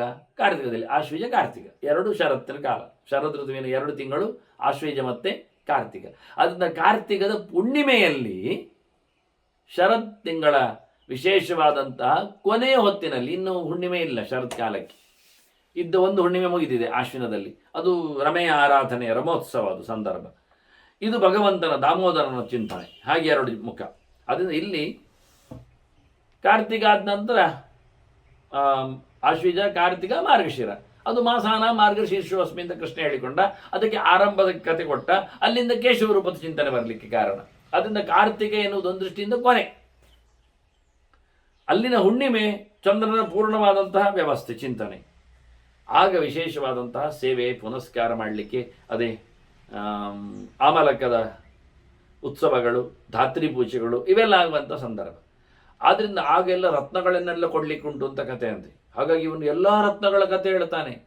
ಮುತ್ತು, ಮಾಣಿಕ್ಯ, ಪುಷ್ಯರಾಗ, ವಜ್ರ, ವೈಡೂರ್ಯ, ಮರಗತ, ನೀಲ, ಇವನ್ನೆಲ್ಲ ವಜ್ರವೂ ಸಮೇತ ಚಿಂತನೆಯಲ್ಲಿ ತಂದಿದ್ದಾನೆ. ಹೀಗೆ ನವರತ್ನಗಳ ಉಪಾಸನೆಗಳ ಜೊತೆಯಲ್ಲಿ ಅವುಗಳನ್ನು ದಾನ ದಕ್ಷಿಣೆಗಳ ಕೊಡುವ ಮೂಲಕ ಇವರೆಲ್ಲ ಬ್ರಾಹ್ಮಣ ರತ್ನವಂತಿಚ ಪಾತ್ರಾಣಿ ದಕ್ಷಿಣಾರ್ಥಂ ಸಬಾರದ. ಸಾವಿರಾರು ಜನರಿಗೆ ದಕ್ಷಿಣೆಯಾಗಿ ರತ್ನಗಳನ್ನು, ನವರತ್ನಗಳನ್ನೆಲ್ಲ, ಅದರ ಪಾತ್ರಗಳನ್ನೆಲ್ಲ, ರತ್ನಮಯ ಪಾತ್ರಗಳನ್ನೆಲ್ಲ ಕೊಟ್ಟಿದ್ದಾನೆ. ತಾನೇವಾದಾಯ ಗಚ್ಚಧ್ವಂ ಸ್ವವೇಶ್ಮ ನೀತಿ ಭಾರತ. ಕೊನೆಗೊಂದು ಹೇಳಿಬಿಟ್ಟ ಅಲ್ಲಿ, ನಿಮಗೆ ಉಣಬಡಿಸಿದ ಪಾತ್ರ ಪದಾರ್ಥಗಳೆಲ್ಲ ನಿಮಗೆ ಅಂದ, ತಗೊಂಡೋಗಿ ಬಿಡಿ ಮನೆಗೆ ಅಂದ. ದಾನ ದಕ್ಷಿಣೆಯನ್ನು ಕೊಟ್ಟದ್ದು ಮಾತ್ರ ಅಲ್ಲ, ಊಟಕ್ಕೆ ಇಟ್ಟದ್ದು ನಿಮಗೆ ಅಂದ. ನಿಮ್ಮ ಊಟಕ್ಕೆ ಪಡೆದುಕೊಂಡ ಕಥೆಗಳೆಲ್ಲ ಅದು ನಿಮಗಾಗಿ ಬಿಡಲಿ ಅಂದ. ಏನು ಬ್ರಾಹ್ಮಣರ ಗೌಜಿ ನೋಡಿ, ವೈಭವ, ವಿರೂಪಾಕ್ಷನ ಶ್ರೀಮಂತಿಗೆ ನೋಡಿ ಎಷ್ಟು ಗೌಜಿ ಅಂತ. ಯಥೇಷ್ಟಂ ತಾನಿ ರತ್ನಾನಿ ಜಗೃಹು ಬ್ರಾಹ್ಮಣ ಋಷಭ. ಬೇಕಾದಷ್ಟು ಪಡೆದ್ರಂತೆ. ಎಷ್ಟು ಸಾಧ್ಯ ಉಂಟವರಿಗೆ, ಎಷ್ಟು ಕಾಣುತ್ತದೆ, ಮನಸ್ಸಿಗೆ ಎಷ್ಟು ಇಷ್ಟ ಆಗಿದೆ ಅಷ್ಟೆಲ್ಲ. ಉತ್ತಮ ಬ್ರಾಹ್ಮಣರು ಏನು ಕಮ್ಮಿಯವರಲ್ಲ, ಅವರೆಲ್ಲ ದೊಡ್ಡ ದೊಡ್ಡ ಯಾಗಗಳಲ್ಲೆಲ್ಲ ವಿನಿಯೋಗಿಸ್ತಾರೆ ಮತ್ತೆ ಅದನ್ನು. ಹಾಗಾಗಿ ಬಹಳಷ್ಟು ಪಡೆದುಕೊಂಡ್ರು. ಇವನು ಹಾಗೆ ಪಡೆದುಕೊಂಡ. ಮತ್ತೇನು ಮಾಡುವ? ನಮ್ಮ ಹೊಸಬ ಒಬ್ಬ ಇದ್ದಾನಲ್ಲ ಬ್ರಾಹ್ಮಣ, ಹೆಸರು ಮಾತ್ರ ಬ್ರಾಹ್ಮಣ ಬ್ರುವ, ಅಧ್ಯಯನ ಮಾಡಿಕೊಳ್ಳದವ. ಮತ್ತೆ ವಿರೂಪಾಕ್ಷ ಹೇಳುತ್ತಾನೆ, ಇವತ್ತೊಂದು ಇದ್ದು ಬಿಡಿ, ಅದ್ಯೈಕಂ ದಿವಸಂ ವಿಪ್ರಾಹ, ನೀವಿಲ್ಲಿ ಇದ್ದು ಕೊಡಿ, ನಿಮಗೇನಿಲ್ಲಿ ತೊಂದರೆ ಇಲ್ಲ. ನಮೋಸ್ತೀಹ ಭಯಂ ಕ್ವಚಿತ್. ಇಲ್ಲಿ ನಿಮಗೇನು ಗಲಾಟೆ ಆಗುವುದಿಲ್ಲ, ಹೆಚ್ಚು ಕಡಿಮೆ ಆಗುವುದಿಲ್ಲ. ನಾನು ರಾಕ್ಷಸರಿಯಲ್ಲಿ ಹೇಳಿಬಿಡ್ತೇನೆ, ನೀವು ರಾಕ್ಷಸೇಭ್ಯ ಪ್ರಮೋದತ್ವಂ, ಅವರ ಜೊತೆಯಲ್ಲಿ ಗಮ್ಮತ್ತಲ್ಲಿದ್ದುಬಿಡಿ. ಊಟ ಮಾಡಿದ ದಿವಸ ಹೋಗುವುದು ಕಷ್ಟವೇ, ಊಟ ಆಗುವಾಗ ತಡ ಆಗಿರ್ತದೆ. ಮತ್ತು ಯಾವತ್ತು ಅವರು ಇರಬೇಕು ಅಂತ ಅರ್ಥ. ಮರುದಿನ ಹಿಂದಿನ ದಿವಸ ಬರಬೇಕು, ಒಂದಿನ ಇರಬೇಕು, ಮರುದಿನ ಹೋಗಬೇಕು ಅಂತ. ಆದ್ದರಿಂದ ಹೇಳಿಬಿಟ್ಟೆ, ಇವತ್ತು ಇದ್ದು ಬಿಡಿ, ನಾಳೆ ಹೋಗಿಬಿಡಿ, ಇಲ್ಲಿ ನಿಮಗೇನು ತೊಂದರೆ ಆಗುವುದಿಲ್ಲ. ರಾತ್ರಿಚರರು, ನಿಶಾಚರರು, ರಾಕ್ಷಸರಿಂದ ಉಪಟಳ ಆಗುವುದಿಲ್ಲ. ನಾನು ಅವ್ರಿಗೆ ಹೇಳಿಬಿಟ್ಟಿದ್ದೇನೆ, ಅವರ ಜೊತೆಯಲ್ಲಿ ಆರಾಮಾಗಿದ್ದುಬಿಡಿ. ಇಷ್ಟದೋ ಯಾತ ಮಾತ್ಸಿರ, ಮತ್ತೆ ನೀವು ಖುಷಿಯಾಗಿ ಮತ್ತೆ ಹೋದರೆ ಸಾಕು ಅಂತ ಹೇಳಿಬಿಟ್ಟ. ಗೌತಮೋಪಿ, ಅವರೆಲ್ಲ ಮತ್ತೆ ಮರುದಿನ ಎಲ್ಲ ಬೇಕಾದಾಗೆ ತೆರಳಿದ್ರು. ಇವನು ಸಹ ಸುವರ್ಣಸ್ಯ ಭಾರವಾದಾಯ ಸತ್ವರಂ, ಇವನು ಬಹಳ ಗಡಿಬಿಡಿಯಿಂದ ಇವನು ಸಹ ಒಂದಿಷ್ಟು ಬಂಗಾರದ ರಾಶಿ ಇಟ್ಕೊಂಡಿದ್ದಾನಂತೆ. ಹೊತ್ಕೊಳ್ಳಿಕ್ಕೆ ಆಗ್ತಾ ಇಲ್ಲ, ಕಷ್ಟಪಡ್ತಾನೆ. ಕೃಚುರಾತ್ ಸಮುದ್ವಹನ್ ವೀರ ನೆಗ್ರೋಧಂ ಸಮಪಾಗಮತ್. ಅವನಿಗೆ ದಾರಿ ಹೇಳಿಕೊಟ್ಟಿದ್ದ ಬಕ, ಇಲ್ಲಿಂದ ಹೀಗೆ ಹೋಗಲಿಕ್ಕೆ ದಾರಿ 3 ಯೋಜನೆ ಉಂಟು, ಒಂದು 30 ಮೈಲಿನಷ್ಟು ಉಂಟು ಅಂತ ಹೇಳಿದ್ದ. ಈಗ ಅದೇ ಮಾಮೂಲಿ ಬಂದ, ಅದೇ ದಾರಿಯಲ್ಲಿ ಎಲ್ಲ ಹೊತ್ಕೊಂಡು ಇದನ್ನು ಕಷ್ಟಪಟ್ಟುಕೊಂಡು ಎಲ್ಲ ರಾಶಿ ಮಾಡಿಕೊಂಡು ಅದೇ ನೆಗ್ರೋಧಕ್ಕೆ, ರೋಧ ಕೆಳಗೆ ಬೆಳೆಯುವ ಮರ ಅಂದರೆ ಆಲದ ಮರ, ಅದು ಕೆಳಗೆ ಬೀಳಲು ಬರ್ತದೆ ಅದರದ್ದು. ಅಲ್ಲಿ ಹೋಗಿ ಕೂಡ್ತಾ, ಆಯಾಸ ಆಗಿದೆ ಕಂಡಾಬಟ್ಟೆ, ನಿಶೀದಚ್ಚ ಪರಿಶ್ರಾಂತ ಕ್ಲಾಂತಶ್ಚ ಚುದಿತಶ್ಚ ಸಹ, ಭಯಂಕರ ಆಯಾಸ ಆಗಿದೆ. ಒದಾಡಿದ್ದಾನೆ, ಹೊತ್ಕೊಂಡು ಬಂದಿದ್ದಾನೆ ಗಂಟು ಮುಟ್ಟಿ, ಹೀಗಾಗಿ ಬಹಳಷ್ಟು ಕಷ್ಟಪಟ್ಟಿದ್ದಾನೆ. ಹಸಿವು ಬೇರೆ ಆಗಿದೆ ಅಲ್ಲಿಂದ ಬಂದ ಆಗೀಗ ಹಸುದ ದಾರಿಯಲ್ಲಿ. ಯೋಚನೆ ಮಾಡಿದ. ಅಷ್ಟೊತ್ತಿಗೆ ಬಕ ಇದ್ದ ಅಲ್ಲಿ. ಸ್ವಾಗತಂ ಅಂದ, ಭಾರಿ ಖುಷಿ ಆಯ್ತು ಅವನಿಗೆ. ಸ್ವಾಗತೇನ ಅಭ್ಯನಂದಚ್ಚ ಗೌಚಮ ಮಿತ್ರವತ್ಸಲಹ, ಫ್ರೆಂಡ್ ಹೇಳಿಕೊಂಡು ರಾಜಧರ್ಮ ಅವನ ಹತ್ತಿರ ಬಂದುಬಿಟ್ಟಿಯಾ, ಭಾರಿ ಒಳ್ಳೆದಾಯಿತು ಅಂತ, ಬಾ ಅಂತ ಹೇಳಿ ಅವನಿಗೆ ಸ್ವಾಗತ ಮಾಡಿದ. ತಸ್ಯ ಪಕ್ಷಾಗ್ರ ವಿಕ್ಷೇಪೈ ಕ್ಲಮಂ ವ್ಯಪನಯತ್ ಬಕಃ, ಅವನಿಗೆ ತನ್ನ ಪಕ್ಷಾಗ್ರ ವಿಕ್ಷೇಪೈ ರೆಕ್ಕೆಯ ತುದಿಯಿಂದ, ನೋಡಿ ಇಡೀ ರೆಕ್ಕೆ ಬೀಸುವುದಲ್ಲ, ರೆಕ್ಕೆ ಬೀಸಿದ್ರೆ ಅವನ ಮುಸುಂಡು ತಾಗಿದ್ರೆ ಅಥವಾ ಅವನ ಗಾಬರಿ ಬಟ್ಟರೆ ಅಥವಾ ಜೋರ ಬೀಸಿದ್ರೆ ತುದಿಯಲ್ಲಿ ಬೀಸುವುದು. ಇಡೀ ರೆಕ್ಕೆ ಬೀಸುವುದು ಒಂದು ಬಗೆ, ಇಡೀ ರೆಕ್ಕೆ ಬೀಸ್ತದೆ ಕೆಲವು ಹಕ್ಕಿಗಳು. ಆಗೇನು ಕೇಳಿದ್ರೆ ಅವುಗಳ ಮೈಯಲ್ಲಿರತಕ್ಕ ನೀರು ಚೆಲ್ಲುವುದು, ಹೊರಗೆ ಹಾಕುವುದು, ಕ್ಲೀನ್ ಮಾಡಿಕೊಳ್ಳುವ ವಿಧಾನ. ಚೂರೇ ಬಾರಿಸಿದ್ರೆ ಗಾಳಿ ಹಾಕುವ ವಿಧಾನ. ಅದರಿಂದ ಹಕ್ಕಿ ತನ್ನ ರೆಕ್ಕೆಯ ತುದಿಯಿಂದ ಅವನಿಗೆ ಗಾಳಿ ಹಾಕಿ ಅವನ ಆಯಾಸವನ್ನು ಪರಿಹರಿಸಿ ಮತ್ತು ಪೂಜಾಂಚಾಪ್ಯ ಕರೋದ್ಧಿಮಾನ್ ಭೋಜನಂಚ ಯಥಾವಿಧಿ, ಬೇಕಾದಷ್ಟು ತಿನ್ಲಿಕ್ಕೆ ಕೊಟ್ಟಿದೆ. ಬರುವಾಗಲೂ ಒಂದಿಷ್ಟು ಹಣ್ಣು ಹಂಪಲೆಲ್ಲ ತಿಂದ ಬಂದಿದ್ದಾವ, ಕೊಟ್ಟಿದ್ರು. ಹೋಗುವಾಗಲೂ ತಿಂದಿದ್ದ, ಗೊತ್ತವನಿಗೆ. ಈಗಲೂ ಒಂದಿಷ್ಟು ಕೊಟ್ಟ, ಇವನು ಕೊಟ್ಟ ತಿನ್ನಲಿಕ್ಕೆ. ನೋಡಿ, ದಾರಿಯಿಂದ ಬರುವಾಗ ಹಣ್ಣೆಲ್ಲ ಇತ್ತವನಿಗೆ, ಹಸಿವು ಬೇರೆ ಬಿದ್ದುಕೊಂಡವ. ನೋಡಿ ಎಂಥ ವಿಚಿತ್ರ, ನೋಡಿ ಹಣ್ಣೆಲ್ಲ ತಿಂದ್ಕೊಳ್ಳೋದು. ಈಗ ಇದೆಲ್ಲ ಕೊಟ್ಟಿತ್ತು. ಆಗ ಮೀನೆಲ್ಲ ಹಾಕಿತ್ತು ರಾಶಿ. ಈಗಲದೇ ಮಾಡಿರಬೇಕು. ಗಂಗೆಯಲ್ಲಿ ಗಮ್ಮತ್ನಲ್ಲಿ ತಿರುಗಾಡತಕ್ಕ ದಪ್ಪದ ಮೀನು ಅಂತ ಹೇಳಿದ್ದಾರೆ. ಸುಪೀವರಾನ್ ಮೀನಾನ್ ಅಂತ, ಭಾರಿ ದಪ್ಪಗಿನ ಮೀನು, ಅಂದರೆ ಮಾಂಸ ಜಾಸ್ತಿ ಇರ್ತದೆ. ಬಿಸಾಡುವಂಥದ್ದು ಏನಿಲ್ಲ ಹೆಚ್ಚು ಅಂತ ಹೇಳಿ, ಅದರಲ್ಲಿ ಕಣೆ, ಕೋಲು, ಮೂಳೆ ಎಲ್ಲ ಹೆಚ್ಚಿಲ್ಲ ಅಂತ ದಷ್ಟಪುಷ್ಟವಾದ ಮೀನುಗಳನ್ನು ಕೊಟ್ಟಿದ್ದ ಹಿಂದೆ ಹೇಳಿದರು. ಬಕ್ಕಕ್ಕೆ ಮೀನು ಹಿಡಿಲಿಕ್ಕೆ ಚೆನ್ನಾಗಿ ಗೊತ್ತಿದೆ, ಅದನ್ನು ತಂದು ಕೊಡಲಿಕ್ಕೂ ಗೊತ್ತಿದೆ ಅದಕ್ಕೆ. ಹೀಗಾಗಿ ಬಹಳ ಚಂದವಾಗಿ ಇವನು ಸಹ ಈಗ ಊಟವನ್ನು ಊಟ ಮಾಡಿದ. ರಾತ್ರಿ ಆಯಿತು. ರಾತ್ರಿ ಎಲ್ಲ ಪಟ್ಟಾಂಗ ಮಾಡಿಕೊಂಡೆಲ್ಲ ಕೂತರು. ಸ್ವಲ್ಪ ಹೊತ್ತು ಇವನಿಗೆ ಚಿಂತೆ ತಲೆಯಲ್ಲಿ, ಈಗ ನಾಳೆ ಬೆಳಿಗ್ಗೆ ಆಗ್ತದೆ, ಹೌದು ನಾನು ಹೋಗಬೇಕು, ಹೌದು ಈ ಗಂಟು ಮೂಟ ಎಲ್ಲ ಕಟ್ಕೊಂಡು ಹೋಗ್ಬೇಕು ನಾನು. ಹಾಟಕಸ್ಯ ಸುವರ್ಣಸ್ಯ ಭಾರೋಯಂ ಸುಮಹಾನಮಯ ಗೃಹೀತ ಲೋಭ ಮೋಹಾಭ್ಯ ದೂರಂಚ ಗಮನಮ್ಮ. ಭಾರಿ ದೂರ ಹೋಗ್ಲಿಕ್ಕುಂಟು ನಾನು, ಎಷ್ಟು ದೂರ ಅಂತ ನನಗೂ ಗೊತ್ತಿಲ್ಲ. ಇಲ್ಲಿಂದಂತೂ ಹೊರಡ್ತೇನೆ ನಾನು. ಈ ಸಂಪತ್ತು ಇಟ್ಕೊಂಡು ಮಾಡಿದೆ ಅಂತ ಅಲ್ವಾ, ದಿನ ಮೀನು ತಂದು ಕೂತ್ಕೊಳ್ಳೋದ, ಅದು ಆಗೋದಿಲ್ಲ. ಅದನ್ನು ಹೋಗ್ಲಿಕ್ಕುಂಟು, ಬಂಗಾರದ ರಾಶಿ ಬೇರೆ ಉಂಟು, ಇದನ್ನು ಹೊತ್ಕೊಂಡು ಹೋಗ್ಬೇಕು ನಾನು. ಬಹಳ ದೂರ ಹೋಗ್ಲಿಕ್ಕುಂಟು, ದಾರಿಯಲ್ಲಿ ಬಹಳ ದೂರ ಆಗ್ತದೆ. ನನಗೆ ಗಂಟು ಮುಟ್ಟು ಮಾಡಿದ್ದೇನೆ ಹೆಚ್ಚು ಲೋಭ ಮೋಹದಿಂದ. ನನಗೆ ಅದರ ಮೇಲೆ ಆಸೆ, ಅತ್ಯಾಸೆ, ದುರಾಸೆ ಎಲ್ಲ ಮಲ್ಲಿಗೆ ಹೋಗಿ ಪೂರಾ ಹೊತ್ಕೊಂಡಿದ್ದೇನೆ ನಾನು. ಈಗ ಎಂತ ಮಾಡುವ, ದಾರಿಯಲ್ಲಿ ಹೋಗುವಾಗ ನನಗೆ ಹಸಿವೆ ಆಗುವುದಿಲ್ವಾ? ನಾನು ಸತ್ತು ಹೋದ್ರೆ ಈ ಗಂಟು ಮುಟ್ಟೆ ಅಂತ ಕತೆ. ಇದನ್ನು ಹೊತ್ಕೊಂಡು ಹೋಗುವಾಗ ನ ಜಾಸ್ತಿ ಪಥಿ ಭೋಕ್ತವ್ಯಂ, ತಿನ್ಲಿಕ್ಕೆ ಎಂತ ಉಂಟು ದಾರಿಯಲ್ಲಿ? ಸಮುದ್ರ ದಂಡೆಯಲ್ಲಿ ಹೋಗುದು ಕೆಲವೊಮ್ಮೆ ಹೇಳಿದ್ದಲ್ಲ, ತಿನ್ಲಿಕ್ಕೆ ಎಂತ ಇಲ್ಲ ಆಗ್ತದೆ. ಪ್ರಾಣ ಸಂಧಾರಣಮವ, ನಾನು ಬದುಕಿ ಉಳಿದ್ರೆ ಈ ಸಂಪತ್ತನ್ನಾದ್ರೂ ಉಪಯೋಗಿಸ್ಲಿಕ್ಕೆ ಬರ್ತದೆ, ಭೋಗಿಸ್ಲಿಕ್ಕೆ ಆಗ್ತದೆ. ನಾನು ಬದುಕಬೇಕು, ದಾರಿಯಲ್ಲಿ ತಿನ್ನಬೇಕು. ಗೊತ್ತಾಯ್ತು, ಅವನ ಯೋಚನೆ ಆಯ್ತು. ಇಮಂ ಹತ್ವ ಗೃಹೀತ್ವಾತ ಮಾಂಸಂ ಯಾಸ್ಯ ಇತಿ ಪ್ರಭೋ. ಇದು ಭಯಂಕರ ಮಾಂಸ ರಾಶಿ, ಇದು ಭಾರಿ ದೊಡ್ಡ ಬಕ ಅಂತ ಅದು. ಇದರಲ್ಲಿ ತುಂಬ ಮಾಂಸ ಉಂಟು, ಇದನ್ನು ನಾನು ಕೊಂದು ತಗೊಂಡು ಹೋಗ್ತೇನೆ. ತಿನ್ನಲಿಕ್ಕೆ ಮಾಂಸ ಆಯಿತು, ಹೊತ್ಕೊಳ್ಳಿಕ್ಕೆ ದಾರಿಯಲ್ಲಿ ಖರ್ಚಿಗೆ ಆಯಿತು ಅಂತ ಹೇಳಿ ರಾತ್ರಿ ಯೋಚನೆ ಮಾಡಿಕೊಂಡವ. ಕೃತಘ್ನಸ್ತು ಸ ದುಷ್ಟಾತ್ಮ ತನ್ ಜಿಗಾಂಸು ಅಜಾಗರೀತ್. ಮಾತಾಡ್ತಾ ಹಕ್ಕಿಯ ಜೊತೆಯಲ್ಲಿ ಇವ ಎಚ್ಚರ ಕೂತಿದ್ದಾನೆ. ಜಾಗರಣೆ ಮಾಡಿದ ಇವ ಅದನ್ನು ಕೊಲ್ಲಿಕ್ಕೋಸ್ಕರ. ಎಂಥ ವ್ಯಕ್ತಿ ನೋಡಿ, ಕೃತಜ್ಞ. ಅದು ಮಾಡಿದ ಉಪಕಾರ ಸಂಪತ್ತು ಸಿಕ್ಕುವ ಹಾಗೆ ಮಾಡಿದೆ, ಅದನ್ನೇ ಸಾಯಿಸ್ಲಿಕ್ಕೆ ಹೊರಟಿದ್ದಾನಿವ. ಎಂಥ ದುಷ್ಟ ಸ್ವಭಾವದ ಇವ ನೋಡಿ. ಅದೇನು ಮಾಡಿದೆ, ಅಲ್ಲಿ ಎಲ್ಲ ಬೆಂಕಿ ಹಾಕಿದೆ ಚಂದ ಮಾಡಿ, ಚಳಿ ಕಾಯಿಸ್ಲಿಕ್ಕೆ ಅಂತೇಳಿ ಎಲ್ಲ ಸುತ್ತಲೂ ಉರಿಸಿದೆ. ಬೆಳಕಿಗೂ ಚಳಿ ಕಾಯಿಸ್ಲಿಕ್ಕೂ ಎಲ್ಲಕ್ಕೂ ಬಗ್ಗೆ ದೊಡ್ಡ ಬೆಂಕಿ ಮಾಡಿದೆ. ಇವ ನೋಡಿದ, ದೊಡ್ಡ ಬೆಂಕಿ ಉಂಟು, ಬೆಂಕಿಯಲ್ಲಿ ಒಂದು ಕೊಳ್ಳಿ ತಗೊಂಡ. ತತಃ ಅಲಾತೇನ ದೀಪ್ತೇನ ಸಸುಪ್ತಂ ನಿಜಘಾನಃ. ದೊಡ್ಡ ಒಂದು ಬೆಂಕಿಯ ಕೊಳ್ಳಿಯಿಂದ ಅದಕ್ಕೆ ಹೊಡೆದು ಸಾಯಿಸೇ ಬಿಟ್ಟ. ದೊಡ್ಡ ಬಕ ಸತ್ತೋಯ್ತು. ನಿಹತ್ಯಜ ಮುದಾಯುಕ್ತ. ಖುಷಿ ಆಯ್ತಂದೆ ನನಗೆ.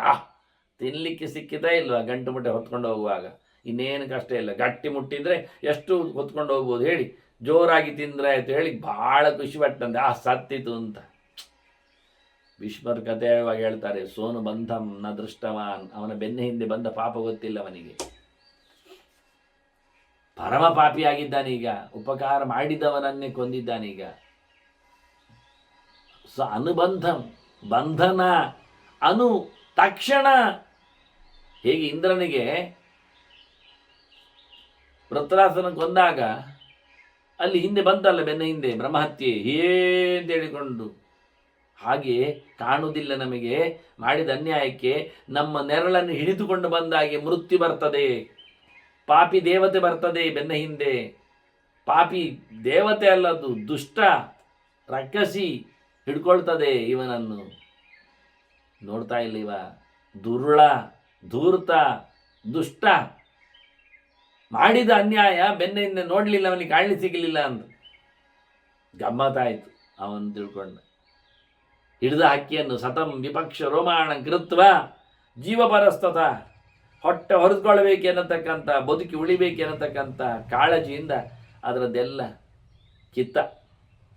ರೋಮಗಳನ್ನು, ರೆಕ್ಕೆಯನ್ನೆಲ್ಲ ಕಿತ್ತು ಮಾಂಸದ ಉಂಡೆ ಮಾತ್ರ ಇಟ್ಕೊಂಡು, ಹೀಗೆ ಮಾಂಸದ ಪಿಂಡ ಇಟ್ಕೊಳ್ಳಿಕ್ಕೆ ಬರುವಷ್ಟು ಮಾಡಿಕೊಂಡ. ತಮ್ ಗೃಹೀತ್ವ ಸುವರ್ಣಂಚ ಯಯೌ ಧೃತಧರಂ ದ್ವಿಜ, ಭಾರಿ ಬೇಗ ಅಲ್ಲಿಂದ ತೆರಳಿದ. ಇನ್ನೇನಾಗ್ತದೋ ಏನೋ ಅಂತ ಹೇಳಿ ಅಲ್ಲಿಂದ ಚಾಕಾಲಿ ಮಾಡಿದ. ಹಕ್ಕಿಯನ್ನು ಹೊತ್ಕೊಂಡು ಬಂಗಾರವನ್ನು ಕಟ್ಟಿಕೊಂಡು ಹೊರಟು ಬಿಟ್ಟ.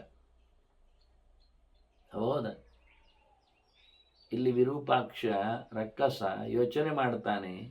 ಅಲ್ಲಯ್ಯ, ಮಗನ ಹತ್ರ ಹೇಳ್ತಾನೆ, ಯಾವಾಗಲೂ ಆ ಬಕ ಇಲ್ಲಿ ಬರುವುದುಂಟು, ಈಗ 1-2 ದಿನ ಆಗ್ತಾವಂತಲ್ಲ ಅಂತ ಹೇಳ್ತಾನ. ಕಾಣ್ತಾ ಇಲ್ಲಲ್ಲ. ಸ ಪೂರ್ವ ಸಂಧ್ಯಾಂ ಬ್ರಹ್ಮಾಂಡ ವಂದಿತುಂ ಯಾತಿ ಸರ್ವದ, ಬೆಳಗ್ಗಿನ ಜಪ ಆಗುವಾಗ ಆ ಹೊತ್ತಿನಲ್ಲಿ ಬ್ರಹ್ಮದೇವರನ್ನು ನೋಡ್ಲಿಕ್ಕೆ ಅದು ಹೋಗ್ತದೆ ಯಾವಾಗ ಹಾಕಿ. ಹಿಂದೆ ಬರುವಾಗ ನನ್ನ ಮನೆಗೆ ಬಂದು ನನ್ನ ಹತ್ರ ಮಾತಾಡಿಯೇ ಮುಂದುವರಿಯಿತು, ಅದರ ಮನೆ ಹೋಗುದು ಕ್ರಮ. ಬರಲಿಲ್ಲ ಮಾಂಚ ಅದೃಷ್ಟ ಕದಾಚಿತ್ ಸ ನಗಚ್ಚತಿ ಗೃಹಂ ಖಗಃ, ಹಾಕಿ ನನ್ನನ್ನು ಮಾತಾಡಿಸಿ ಅದೇ ನನಗೆ ಸಿಕ್ಕದೆ ಒಂದು ದಿನವೂ ಅದರ ಮನೆಗೆ ಹೋದದ್ದಿಲ್ಲ ವಾಪಸ್ ಹೋಗುವಾಗ. ಹಾಗಾಗಿ ಈಗ ಬ್ರಹ್ಮನಲ್ಲಿ ಹೋಗಿ ಹಿಂದೆ ಹೋಗಿ ನನ್ನಲ್ಲಿಗೆ ಬಾರದೆ ಈಗ 1-2 ದಿನ ಕಳೆದಿದೆ, 2 ಸಂಜೆ ಆಗಿದೆ, 2 ಹೊತ್ತು ಮುಗಿದೋಗಿದೆ. ಏನು ಕತೆ? ನನಗೊಂದು ಡೌಟ್. ಅವ ಇದ್ನಲ್ಲ ಒಬ್ಬ ಕಪ್ಪು ಮನುಷ್ಯ, ಸ್ವಾಧ್ಯಾಯೇನ ವಿಮುಕ್ತೋಹಿ, ಓದಿರಲಿಲ್ಲ ಅವ. ಓದಿದವರಿಗೆ ಚೂರಾದರೂ ಗೊತ್ತಿರ್ತದೆ, ಬುದ್ಧಿಮಂತಿಕೆ ಸ್ವಲ್ಪ ಅವರನ್ನು ಕಂಟ್ರೋಲ್ ಮಾಡ್ತದೆ, ಶಾಸ್ತ್ರ ಅವರನ್ನು ಕುತ್ತಿಗೆ ಹಿಡಿತದೆ. ಈಗ ಸಿಕ್ಕಿಬಿತ್ತು ನೋಡಿ, ಅಸುರನ ಲೆಕ್ಕಾಚಾರದಲ್ಲಿ ನಾವು ಸಿಕ್ಕಿಕೊಂಡೆವು. ಕೆಲವರು ನಮ್ಮನ್ನೆಲ್ಲ ಕೇಳಲಿಕ್ಕೆ ಬರುವುದಿಲ್ಲ, ಹತ್ತಿರ ಇದ್ದರೂ ಕೇಳೋದಿಲ್ಲ, ಕೇಳಿ ಹೇಳಿದ್ರು ಕೇಳೋದಿಲ್ಲ. ಯಾಕೆ ಅಂದರೆ ಅವ್ರು ಹೇಳೋದು ಹಾಗೆ, ಎಲ್ಲಿಯಾದರೂ ಕೇಳಿದರೆ ಅದು ನಮ್ಮನ್ನು ಕಂಟ್ರೋಲ್ ಮಾಡಿದರೆ, ಹಾಗೆ ನಾವು ಉಳಿಬೇಕಾದ್ರೆ, ಹಾಗೆ ನಾವು ಮಾಡಬೇಕಾದ್ರೆ ತಿಳ್ಕೊಳ್ಳುವುದೇ ಬೇಡ ಅಂತ ಅವರದ್ದು. Ignorance is bliss. ತಿಳಿದಿದ್ರೆ ಆರಾಮಾಯ್ತಲ್ಲ. ನೋಡಿ, ವಿರೂಪಾಕ್ಷ ಹೇಳ್ತಾನೆ, ಇವ ಓದಲಿಲ್ಲ ಆ ಬ್ರಾಹ್ಮಣ, ಬ್ರಹ್ಮವರ್ಚಸ ವರ್ಜಿತ, ಅವನಲ್ಲಿ ಯಾವುದೇ ಬ್ರಹ್ಮವರ್ಚಸ, ಓದಿದ್ದರಿಂದ ಲಾಭ ಏನು ಕೇಳಿದರೆ, ಏನಪ್ಪ ಕೇಳಿದರೆ ಸಬ್ಜೆಕ್ಟ್ ಗೊತ್ತಾಯ್ತು ಅಷ್ಟೇ ಅಲ್ಲ, ಆ ಸಿದ್ಧಾಂತದಲ್ಲಿ ವಿದ್ಯೆಯಲ್ಲಿರತಕ್ಕ ದೇವತೆಗಳು ಇವನೊಳಗೆ ಸೇರಿಕೊಳ್ತಾರೆ. ನೋಡಿ ಈ ವಿಷಯ. ತಿನ್ನುವಾಗ ಹೇಗೆ ಪದಾರ್ಥದಲ್ಲಿರತಕ್ಕಂಥ ಗುಣಲಕ್ಷಣಗಳು ನಮ್ಮನ್ನು ಆವರಿಸ್ತವೆ, ಪ್ರೋಟೀನ್ಗಳು, ವಿಟಮಿನ್ಸ್ಗಳು ಅಥವಾ ಹಾರ್ಮೋನ್ಸ್ಗಳು, ಏನೇ ಇಟ್ಕೊಂಡು ನೀವೇನು ಹೇಳ್ತೀರಿ ಅದು ಇಡೀ ಅದರ ಶಕ್ತಿ. ಅದರ ಜೊತೆಯಲ್ಲಿ ಅದರಲ್ಲಿ ಇರತಕ್ಕಂಥ ಕಂಟೆನ್ಸ್ಗಳ ಜೊತೆಯಲ್ಲಿರ್ತ ರಸವಿಶೇಷಗಳು, ಅದರೊಟ್ಟಿಗೆ ಇರತಕ್ಕಂಥ ದೇವತಾ ಶಕ್ತಿಗಳು. ಕೆಟ್ಟದ್ದು ತಿಂದರೆ ನಿಮ್ಮ ಒಳಗೆ ಅಸುರರು ಸೇರಿರ್ತಾರೆ, ಪಲಾಂಡು, ಓನಿಯನ್ ಇಂಥದ್ದೆಲ್ಲ ತಿಂದ್ಕೊಂಡ್ರೆ. ಒಳ್ಳೆ ತಿಂದ್ಕೊಂಡ್ರೆ ಒಳ್ಳೆಯ ಶಕ್ತಿಗಳು ಇರ್ತವೆ ಒಳಗೆ. ಸರಿ, ವಿಷಯ ಸರಿ. ಬ್ಯಾಡ್ದಿದ್ದು ತಿನ್ನವ ಆಟೋಪಗಳಲ್ಲಿ ಹಾರ್ತಾನೆ, ದ್ವೇಷಾಸೂಯೆಗಳಿಂದ ಬೀಗ್ತಾನೆ, ಮದ ಭರಿತನಾಗ್ತಾನೆ, ಕಂಟ್ರೋಲ್ ಸ್ಮೃತಿ ತಪ್ಪಿಕೊಳ್ಳುತ್ತಾನೆ, ಇವರೇ ನಮ್ಗೆ ಗೊತ್ತು. ಅದು ಪದಾರ್ಥದಲ್ಲಿ ಆದಂಥ ದೋಷ ಅಂತ ಹೇಳ್ತಾರೆ ಕೂಡಲೇ.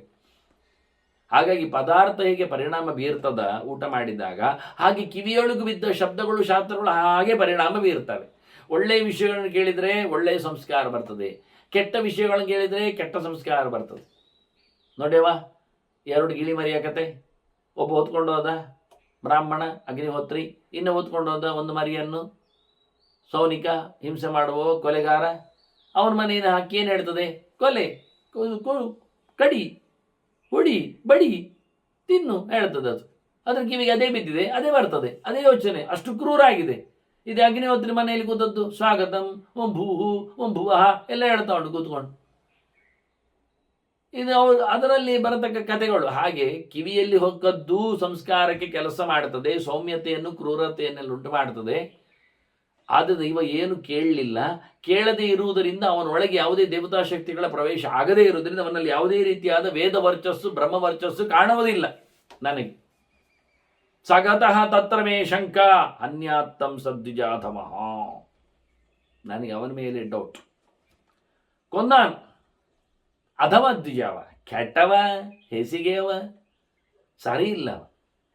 ಸಂಸ್ಕಾರ ಮಾತ್ರ ಸರಿಯಾಗದೆ ಇರುವುದರಿಂದ, ಹುಟ್ಟಿನಿಂದ ಮಾತ್ರ ಅವನು ಬ್ರಾಹ್ಮಣನಾದ್ದರಿಂದ ಅವನಿಗೆ ಯಾವುದೇ ರೀತಿಯಾದ ಶಾಸ್ತ್ರ ಗುಟ್ಟುಗಳು ಗೊತ್ತಿಲ್ಲ.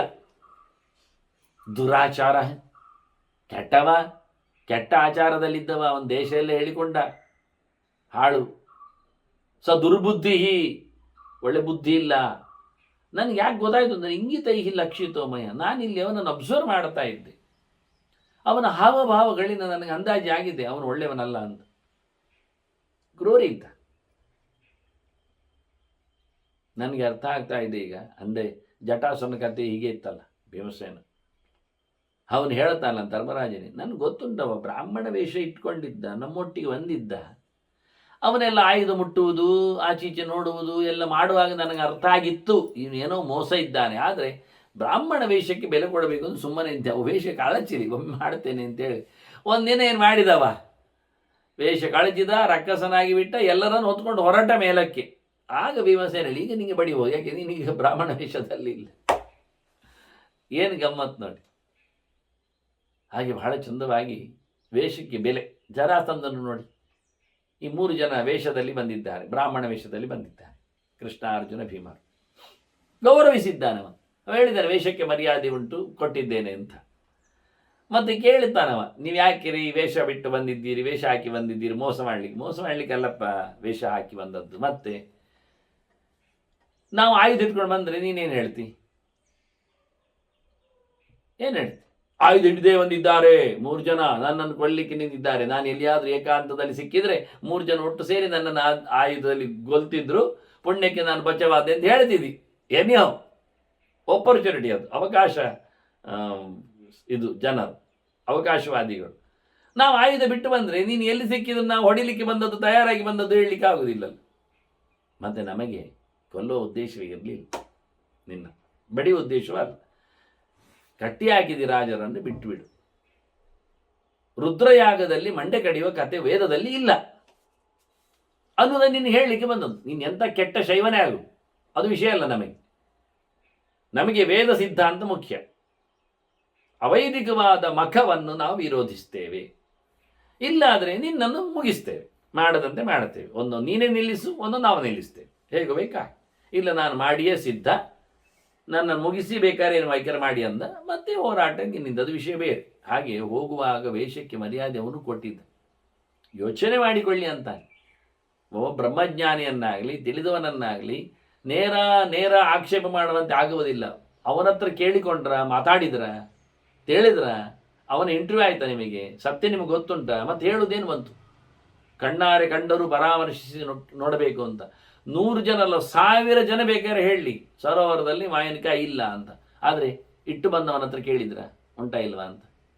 ಸರೋವರದಲ್ಲಿ ಇದ್ದವನ ಹತ್ರ ಕೇಳಿದ್ರ? ಅವನನ್ನೊಂದು ಕೇಳಲಿಲ್ಲ ಮತ್ತೆಂತ ಕರ್ಮ, ಅವನ ಹತ್ರ ಕೇಳಿ. ಹಾಗೆ ಸಂಬಂಧಪಟ್ಟವರಲ್ಲಿ ಸಿದ್ಧಾಂತ ಕೇಳದೆ ಉಳಿದವರಲ್ಲಿ 100 ಜನ ಅಲ್ಲ 1000 ಜನ ಕೇಳಿ ಬರುವುದೇನು ಕತೆ ಬಂತು? ಪ್ರಯೋಜನ ಆಗಲಿಲ್ಲ, ಸತ್ಯ ಅರ್ಥ ಆಗಲಿಲ್ಲ. ಸಾಕ್ಷಿ ಪರಿವೀಕ್ಷಣೆ ಮಾಡೋದು ಎಲ್ಲಿ ಕೇಳಿದರೆ ಪ್ರಧಾನನನ್ನು ಮೊದಲಿಗೆ, ಮತ್ತೆ ಉಳಿದವರು ಬಿಡಿ. ನಮಗೇನಂತೆ ಜನರ ಕಥೆಯ ಹಾಗೆ. ಆದರೆ ನೀವು ಬಹಳ ಚೆನ್ನಾಗಿ ವಿರೂಪಾಕ್ಷ ಹೇಳುತ್ತಾರೆ, ನನಗೆ ಅವನ ಚಲನವಲನಗಳಿಂದ ನಾನು ಊಹಿಸಿಬಿಟ್ಟಿದ್ದೇನೆ, ಅವ ಅತ್ಯಂತ ನೀಚೆ ಇದ್ದಾನೆ. ನಿಷ್ಕೃಪಃ, ಅವನಿಗೆ ಖಂಡಿತವಾಗಿಯೂ ದಯೆ ಇಲ್ಲ. ದಾರುಣಾಕಾರ, ನೋಡ್ಲಿಕ್ಕೂ ಭಯಂಕರ ಕಾಣ್ತಾ ಇದ್ದ. ಕೃಷ್ಣ, ಹೌದು ಕೃಷ್ಣಾಂಗ ಕೃಷ್ಣನೇ, ಮತ್ತೆಂಥದ್ದು. ದಸ್ಯುರಿವ ಅಧಮಃ, ಅವನು ಬೇಡೆಯವರಂತಲೇ ಭಾರಿ ಅಧಮ, ಬೇಟೆಗಾರನೇ, ಮತ್ತೆಂಥದಿಲ್ಲ. ಅವ ಕೊಲ್ಲುವವನೇ. ನನಗೆ ಅವನ ಮೇಲೆ ಕಂಡಾಬಟ್ಟೆ ಡೌಟ್ ಇದೆ. ಹಾಗಾಗಿ ಹಕ್ಕಿ ಬರಲಿಲ್ಲ ಅಂದರೆ ಅವನೇ ಪಾಪಿ ಇದ್ದಾನೆ ಅಂತ ಹೋಗಿ ನೋಡಿ ಬಂಡ್ರು ಅಂತೇಳಿ ಮಗನಲ್ಲಿ ಹೇಳುತ್ತಾನೆ. ರಕ್ಷೋಭಿಹಿ ಸಹಿತ ಯಯೋ, ಮಗ ಹೋಗ್ತಾನೆ, ರಾಕ್ಷಸರ ಪಡೆಗಳ ಜೊತೆಯಲ್ಲೇ ಹೋಗ್ತಾನೆ. ಹೋದರೆ ಅಲ್ಲಿ ಇಲ್ಲ, ಬಕರಾಜ ಇಲ್ಲ, ಅಲ್ಲಿ ರಾಜಧರ್ಮ ಇಲ್ಲ. ಬದಲಿಗೆ ಅವನ ರೆಕ್ಕೆಗಳು ಪುಕ್ಕಗಳೆಲ್ಲ ಬಿದ್ದದ್ದು ಕಂಡಿವೆ. ಬ್ರಾಹ್ಮಣನು ಇಲ್ಲ, ಗೌತಮ ಅಲ್ಲಿ ಗೋತ್ರದವ. ಗೊತ್ತಾಯ್ತು, ಇದು ಇದೇ ಆದದ್ದು ಕತೆ ಎಂದು ಗೊತ್ತಾಯಿತು. ಅದರ ಬಾಡಿ ಇಲ್ಲ, ಇವನು ಇಲ್ಲ, ಹುಡುಕ್ಲೇಬೇಕು ಅಂತೇಳಿ ಅವರು ಯೋಚನೆ ಮಾಡಿದರು. ಅವನೆಲ್ಲಿದ್ದಾನೆ, ಎಲ್ಲಿಂದ ಹೋಗಿರಿ. ರಾಕ್ಷಸರೆಲ್ಲ ಹಾರಾಡಿಕೊಂಡೆಲ್ಲ ಓಡುವವರಲ್ವಾ, ಹಾಗಾಗಿ ಹೋಗಿದ್ದಾರೆ, ಹಿಡಿದಿದ್ದಾರೆ ಅವನನ್ನು, ಸಿಕ್ಕಿದ. ಗೃಹೀತ ಗೌತಮಶ್ಚಾಪಿ, ಗೌತಮನನ್ನು ಇಟ್ಕೊಂಡ್ರು. ಗೃಹೀತ ಗೌತಮ ಪಾಪಿ ರಕ್ಷೋಭಿಹಿ ಕ್ರೋಧ ಮೂರ್ಛಿತ, ಸಿಟ್ಟೋ ಅವರಿಗೆ. ಆದ್ರೆ ಏನು ಮಾಡುವಾಗಿಲ್ಲ, ಯಾಕೆಂದರೆ ರಾಜನ ಆದೇಶ. ಇಟ್ಕೊಂಡ್ಬಿಟ್ಟಿದ್ದಾನೆ ಅವನು. ಹಕ್ಕಿಯ ಹೆಣವು ಸಿಕ್ಕಿದೆ ಒಟ್ಟಿಗೆ, ಹಿಡ್ಕೊಂಡಿದ್ದ. ತಗೊಂಡ್ರು ಸೀದಾ ಅವನನ್ನು ಸಹ, ಹೆಣವನ್ನು ಸಹ, ಹಕ್ಕಿ ಹೆಣವನ್ನು ಸಹ ತಗೊಂಡೋಗಿ ಬಹಳ ಸಿಟ್ಟಿನಲ್ಲಿ ಆಟೋಪದಲ್ಲಿ ಬೊಬ್ಬೆ ಹೊಡ್ಕೊಂಡಿದ್ದಾರೆ. ಎಂಥ ನೀಚ ನೀವು ಅಂತೇಳಿ ಬೈದ್ಬೇರು ಬಿಟ್ಟಿದ್ದಾರೆ ಅವನಿಗೆ. ಅವನನ್ನು ರೆಡ್ ಹ್ಯಾಂಡ್ ಆಗಿ ಇಟ್ಕೊಂಡು ಬಂದು ವಿರೂಪಾಕ್ಷನಲ್ಲಿ ನೋಡಿ, ಮತ್ತೆ ಅವನು ಅಷ್ಟು ದೂರ ಹೋಗಬೇಕು ಹಿಂದಕ್ಕೆ. ಅವನು ಎಷ್ಟೋ ಮುಂದಕ್ಕೆ ಹೋಗಿದ್ದಾನೆ. ಅವನು ತಗೊಂಡೋಗಿ ಅವನ ಹೆಣ್ಣದ ಜೊತೆ, ಇಲ್ಲಿಗೆ 1-2 ದಿನ ಆಗಿದೆ ಮೊದಲೇ ಹೇಳಿದ್ದಾನವ. ಹಾಗಾಗಿ ದಿನ ಉರುಳಿದೆ ಈಗ ಲೆಕ್ಕಾಚಾರ ನೋಡ್ಲಿಕ್ಕೆ ಹೋದರೆ. ತಗೊಂಡೋಗಿ ಗೌತಮನನ್ನು, ಆ ಹೆಣವನ್ನು ತಗೊಂಡೋಗಿ ವಿರೂಪಾಕ್ಷನಲ್ಲಿ ತಂದಾಕಿದ್ದಾರೆ. ಅಲ್ಲಿನ ಜನರೆಲ್ಲ ಗೋಳು ಹತ್ತಿದ್ದಾರೆ, ಹೆಂಗಸರು ಹತ್ತಿದ್ದಾರೆ, ಉಳಿದವರು ಹತ್ತಿದ್ದಾರೆ. ಯಾಕೆಂದರೆ ಅವನು ಪ್ರಿಯ ನಿತ್ಯ ಬರ್ತಿದ್ದ ಬಕ. ಹಾಗಾಗಿ ನೋಡಿ, ನಾವು ಯೋಚನೆ ಮಾಡೋದು ಮನುಷ್ಯರಲ್ಲಿ ಮಾತ್ರ ಪ್ರೀತಿ, ದ್ವೇಷ, ಸಂಬಂಧ, ಚಿಂತನೆ ಅಂತ. ಈ ಎಲ್ಲ ಅನೇಕ ಕಥೆಗಳು, ಇತಿಹಾಸ ನಡೆದ ಇತಿಹಾಸಗಳನ್ನು ನೋಡಿಕೊಂಡಾಗ ಪೂಜನೀಕತೆ ನಾವು ಕೇಳಲಿಲ್ವಾ ರಾಜನಲ್ಲಿ, ಆ ಹಕ್ಕಿ ಹೇಗಿತ್ತು ಅಂತ. ಹಾಗಾಗಿ ಅದರಂತೆ ಈ ಬಕವು ಸಹ ಇವನಲ್ಲಿ ಬಹಳ ಪ್ರೀತಿ ವಿಶೇಷದಿಂದಿತ್ತು. ಇವ ರಾಕ್ಷಸ ಬೇರೆ, ಅಲ್ಲಿಯ ಜನರಿಗೆ ಅಂದರೆ ಇದಕ್ಕೊಂದು ಬಹಳ ದೊಡ್ಡ ಡಿವೈನ್ ಫೋರ್ಸ್ಗಳಿರ್ತವೆ, ಚಿಂತನೆಗಳಿರ್ತವೆ ಅನ್ನೋದು ಸತ್ಯ. ಆದರೂ ನಡೀತದೆ ಒಂದಕ್ಕೊಂದಕ್ಕೆ. ಒಂದೆಡೆ ನಿಜವಾಗಿ ನಾನು ಅದರ ಚಿತ್ರಣ ನೋಡಿದ್ದೇನೆ. ಒಂದು ಜಿಂಕೆ, ಅದಕ್ಕೆ 2 ಮರಿ ಒಟ್ಟಿಗೆ ಹಾಯಾಗಿ ಹೋಗ್ತಿತ್ತು. ಚಿರತೆ 2 ಅದರ ಮೇಲೆ ಆಕ್ರಮಣಕ್ಕೆ ಓಡಿ ಬಂದವು. ಏನು ಮಾಡಬೇಕಿತ್ತು? ಇದು ಓಡಿತು, ತಪ್ಪಿಸ್ಕೊಳ್ಳಿಕ್ಕೆ ಆಯಿತು. ಆದರೆ ಮರಿ ತಪ್ಪಿಸ್ಕೊಳ್ಳಿಕ್ಕೆ ಆಗ್ತಾ ಇಲ್ಲ. 2 ಮರಿಗಳು ಸಿಕ್ಕಿ ಬೀಳ್ತಾವೆ. ಅದಕ್ಕೇನು ಮಾಡಿದ್ದು ಗೊತ್ತಾ ಈ ಚಿರತೆ, ತಾಯಿ ಚಿರತೆ?